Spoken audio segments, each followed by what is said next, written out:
Welcome to our next e-learning.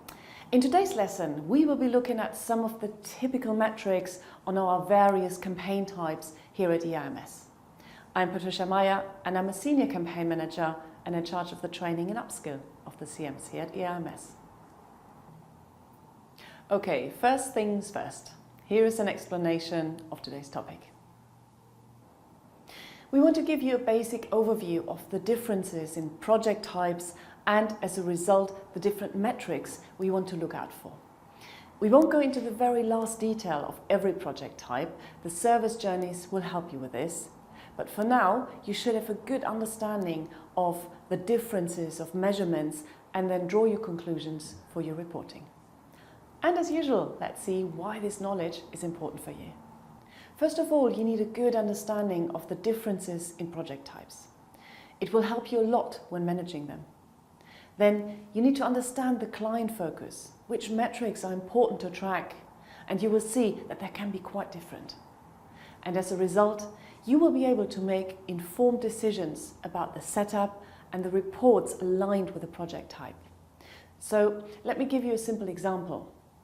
If you run a sales desk campaign and all your reporting is focused on number of leads and you keep reporting on number of leads, like for lead gen, you are missing a vital point.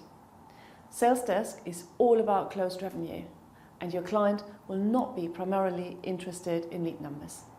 So in your head, you should have at least a rough guide for all project types. This is what I need to measure. Okay, so now we will be going through the individual services. And then at the end, we will give you a list of metrics which are generic and should be measured on all project types. And off we go. Let's start with our beloved lead generation. What is a lead generation? Well, hopefully by now you know what it is. It is discovering or generating a genuine interest in a conversation with the client sales team. The outcome is a business opportunity for the client to sell. We usually call into prospects, so end users, and this can be cold data or warm data.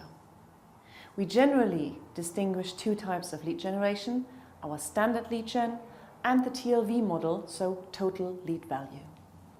In terms of metrics to measure on the lead gen, this is fairly straightforward. Number of leads all the way. However, the measuring doesn't stop there.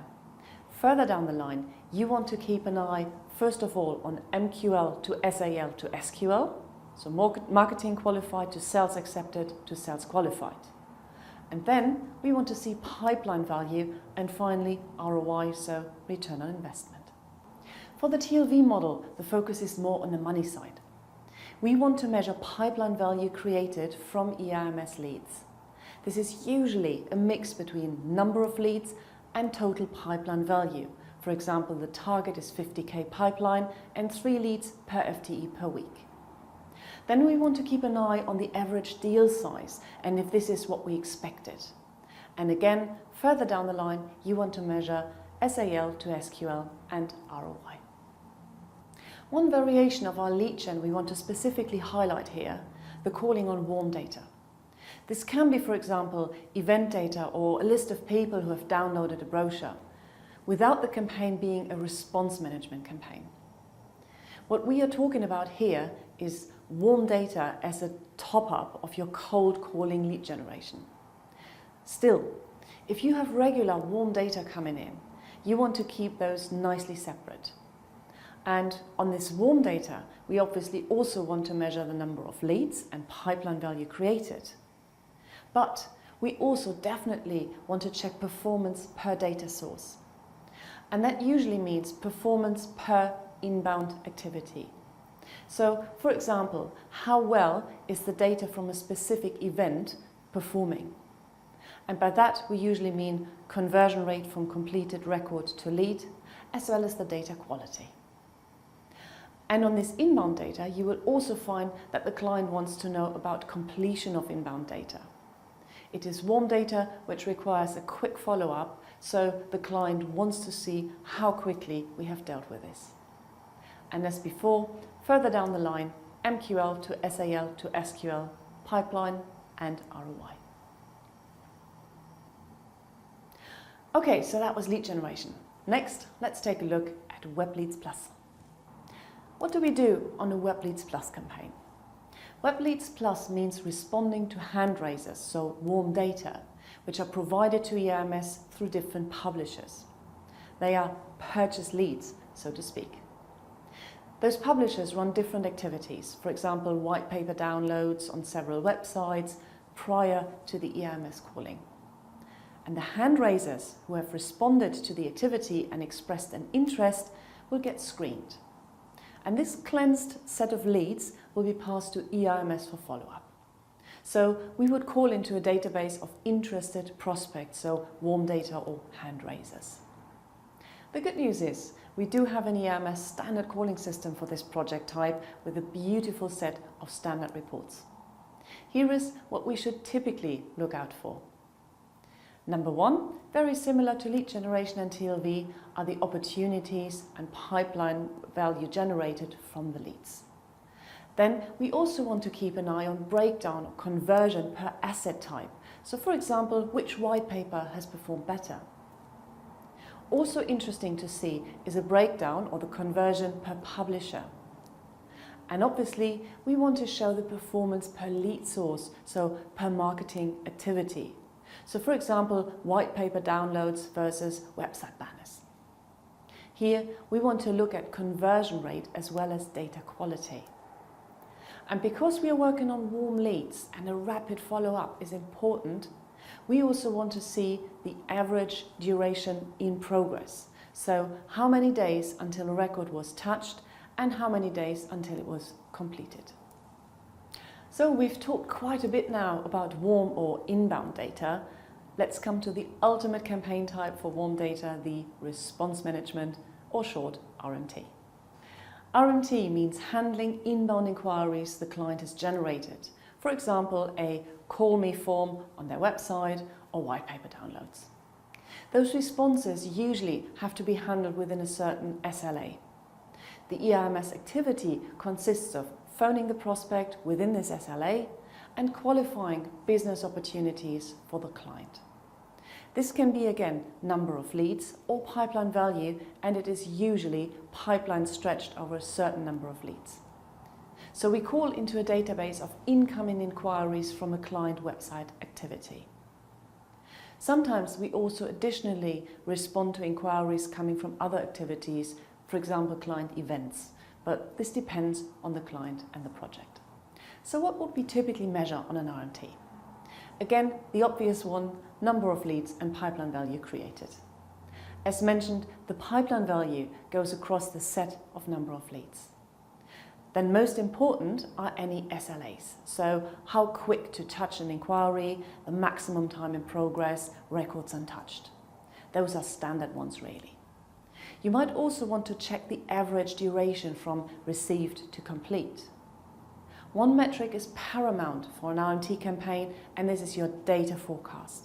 How many inquiries does your client forecast, and how many agents do we need to handle those within SLA? And on this one, you might also want to track the accuracy of this forecast, so forecast versus reality. Then we have our usual suspects for warm data. So performance per lead source, and here we want to look at conversion rate per marketing activity or lead source, and most importantly, the data quality per marketing activity and lead source. So that's a lot of ground covered already. The next one in line is the major account profiling. When we talk about major account profiling, we mean breaking into specific accounts for our clients. This includes creating a company profile, building most important contacts and their details, and the DMU. The profile also usually includes the current install base of the prospect, business pains and plans and strategies, so potential projects. The account profiling can be focused on new logos and/or important prospects for the EIMS client. So we call into a selected database of companies, and this time with only minor information given. Often we just get a company name and we have to do the rest. This project type is often a first part of a sales desk or an inside sales campaign. When reporting on an account profiling, we want to look at company profiles completed on organization or company level. For example, profile 50, 80 or 100% completed. We also want to measure company details captured or enhanced, so contacts built and contact details captured and companies contacted, so call attempts. An interesting one is also time to profile. So, for example, call attempts for a profile to be completed. As we are calling into a selected data set, we definitely need to keep an eye on data relevancy. And ultimately, like on most other projects, we also want to measure leads and pipeline value generated, so projects found. Although this is not the primary KPI on an account profiling campaign. And from the account profiling, we can move straight away to the next project type, the sales desk. Sales desk means nothing less than generating business opportunities, and that usually means setting an appointment, plus supporting the sales follow-up process. As part of the service, we support all sales activities around the appointment. And once this has happened, we also help advance the deal in the funnel. And this is usually until the opportunity reaches close stage, but this can be agreed to a certain percentage. Our agents are normally teamed up with client sales team and share a closed revenue quota with the client salesperson, so their buddy. We usually call into hand-selected prospects, which are very often high-value target accounts. And those would be profiled as a first part of the activity. Okay, and what do we measure? Most important, the pipeline value created. And again, this is usually a mix between number of leads and total pipeline value. And we definitely need to know how much of this pipeline turned into revenue for the client. Then we want to know about the number of appointments set and their follow-through. And we also want to see the deal advancements through the sales funnel. So the movement between the different sales stages right through to close. On a sales desk, it is also important to track pipeline hygiene and accuracy. So how accurate and how clean is the information in the system? Another interesting one could be the number of touches. So the activity with the prospect while going through the funnel. And finally, the accounts profiled as explained previously. So that was Sales Desk, and that brings us directly to Inside Sales, the next step after our Sales Desk. On a Sales Desk campaign, we take a lead all the way through to close, and we usually do this for businesses from 10 to 100k deal size. Our agents are again teamed up with a sales team on client side, and they share a quota. Inside Sales normally calls into leads from clients' marketing activities, leads the partners have generated and that they need assistance with, or the EIMS generated leads. Those can be either generated by the Inside Sales agents themselves or by a dedicated EIMS lead gen team that feeds directly into the EIMS Inside Sales team. For Inside Sales, you want to look at the following. Won deals, and this means both the number and the revenue created. Then you want to measure things like win rate, average deal value, and pipeline value created. Always interesting to see are the lost or abandoned deals, including the reasons. And similar to Sales Desk, we also want to measure deal advancement through the sales funnel. So sales stages to close, and the pipeline hygiene and accuracy. Since salespeople also need to give a forecast, you might want to look at forecast accuracy. And again, the accounts profiled are also important. Right, that was a lot of revenue generating with prospects. Now, let's see what we do on the other big group, the channel. And we're going to start with the partner recruitment. The clue really is in the name. This project type is all about recruiting new partners for EIMS clients. We will get a commitment from the potential partner to go through the onboarding process and then to sell the client solutions. Logically, for this one, we would call into a database of potential suitable partners. we would also profile them and explain the benefits of becoming a partner. In terms of metrics, no surprise that we would measure new partners recruited. Then we also want to see how many partners we have profiled and how many partners are interested at a later stage, so the nurtures. Depending on what we have agreed with a client, we can also potentially report on development plan commitment or yearly commit. So if the partner has agreed to set up a development plan and has agreed to a certain revenue number per year from sales of our client solutions. Further down the line, you want to measure partners actually live. So has the client onboarded all partners? Then you can check the follow-up by the client and even go as far as measuring revenue generated by new partners once they are live and carrying out activities. So now we have new partners on board, but sometimes it is all about waking up those dormant or inactive existing resellers. Let's look at what Channel Energizer does. In a nutshell, the Channel Energizer gets partners to become more active and grow revenue for the client. If we have agreed a full partner support, we usually create a development plan and support its follow-through. So we set up a plan how this partner wants to increase their revenue from sales of our client's products. This usually happens by motivating them to take the training activities, so sales promotions, new training options, etc. We would then help them to overcome barriers to complete the marketing activities. And finally, we capture pipeline and won revenue from the deals the partners have closed. We hold their hand all the way, if you like. The Channel Concierge service can be considered as a subcategory of the Energizer, and it is mainly focused on initiating specific marketing activities with the partner to promote client products or services. This is to make sure that MDF money or co-marketing is spent. Then we would support the execution of the activity, including completing activities on behalf of the partner. And at the end, we would close the loop and report on ROI. IPAM is another subcategory of the Energizer, and this is focused on assisting partners with deal progression, and we do this by bringing the right resources on board, for example, a sales engineer, and possibly getting involved with the end user. In both subcategories, we don't usually have a development plan in place. We generally call into a database of selected partners, and that can be low tier, and they usually get the basic support, or even go up to the top tier, and they want the full support from start to finish. Okay, so what do we measure on a Channel Energizer?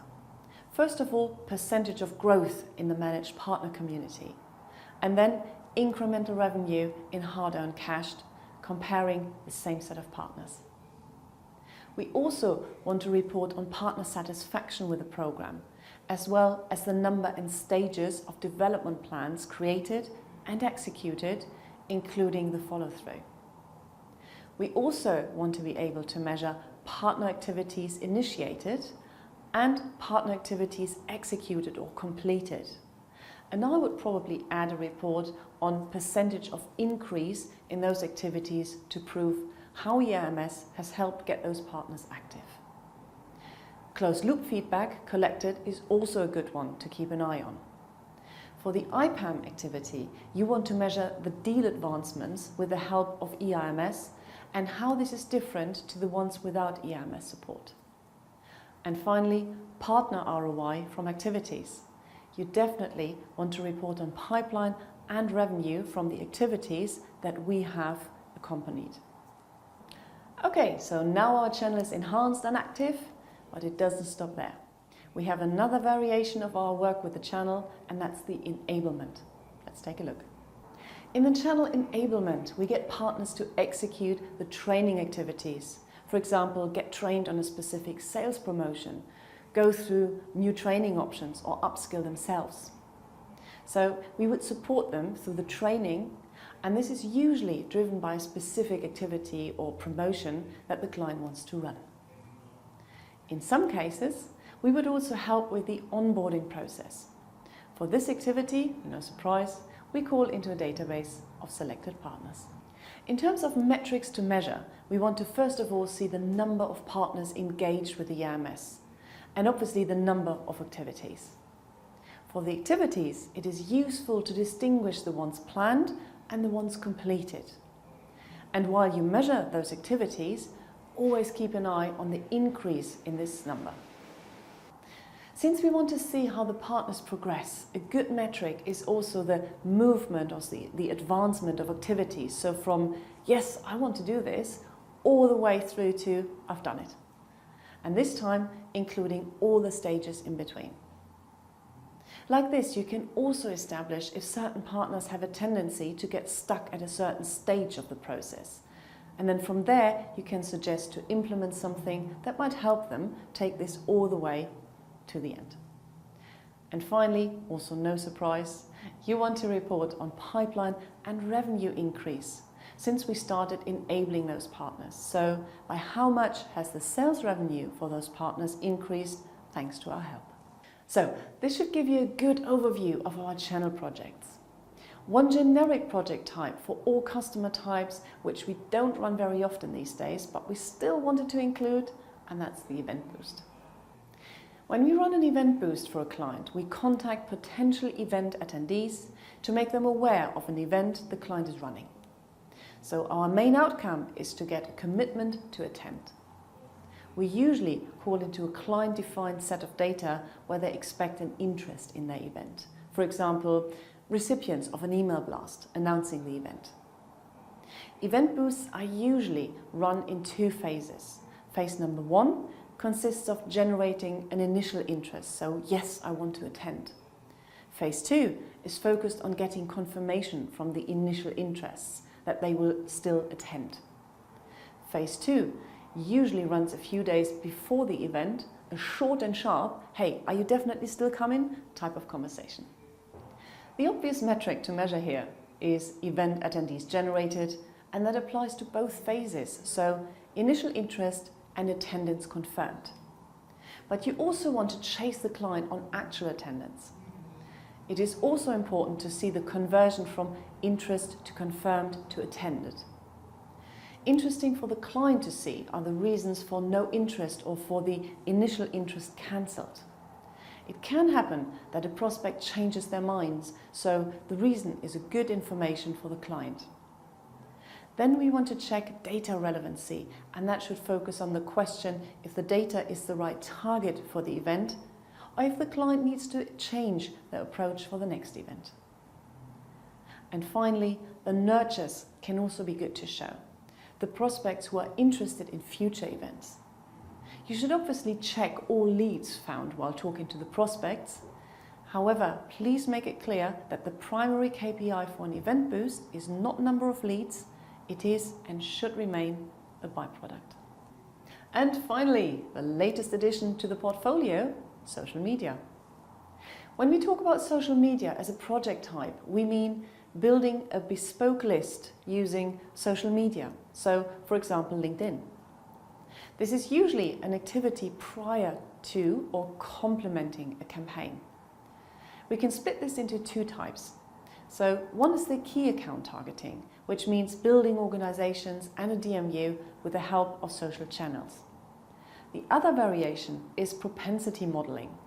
And for this one, we would first establish the characteristics of the client's install base, so a typical profile. We would then build a bespoke list using specific keywords. And those keywords are based on the findings of the install base analysis. In our calling activity, we would then engage with prospects using various communication channels. So, for example, LinkedIn InMail, contributions to group discussions on LinkedIn, tweets, cold calls, etc. Which channel we choose to get in touch with the prospect would depend on their social activity and their profile. So, if someone was very active in discussions on LinkedIn, for example, we might try to join those discussions and establish ourselves as experts to build a connection rather than just surprise them with a cold call. And the outcome of all this? Generating an opportunity, so a seat at the table for our client.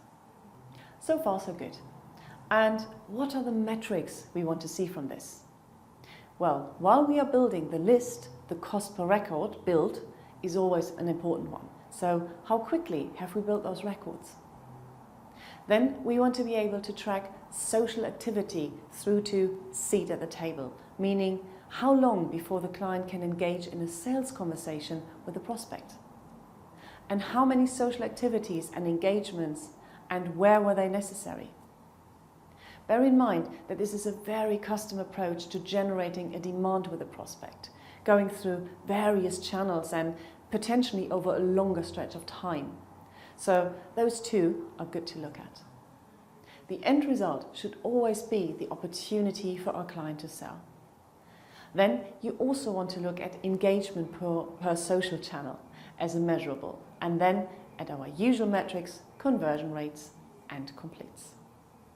So this was an overview of all the eIMS services and some typical metrics. There are some generic KPIs which you should measure on all campaign types, and here they are. First of all, agent performance, and that means things like number of calls or data touched and the number of completes. Then, we mention it on a few project types, performance per data segment. Vital for every campaign type, no matter which one it is the data quality. Please make sure that you have this on the list. Then you also want to check the data amount, so sufficiency, to ensure you give your team enough work to do. A good one to report on are the nurtures and the ideal prospect profile, as well as the reason for people who were not interested. System hygiene is paramount for Salesforce campaigns as the client has 24/7 visibility, so how accurately do the agents use the system? We also want to measure conversion rates, and by this we mean, as a rule of thumb, complete to result and then result to revenue. On all project types, you want to measure the average deal value. So are we hitting the initially agreed average value of a lead if we look at number of leads and the overall pipeline? And finally, and most importantly, the E2R and E2P, so expense to revenue and expense to pipeline, vital when presenting the QER. And that was it for today, and for some of the most important metrics, what your client actually wants to see will ultimately be down to what they've agreed at briefing stage and might vary from project to project. But hopefully you have a good first idea of the differences in our campaign types. Thanks for watching and enjoy the little test.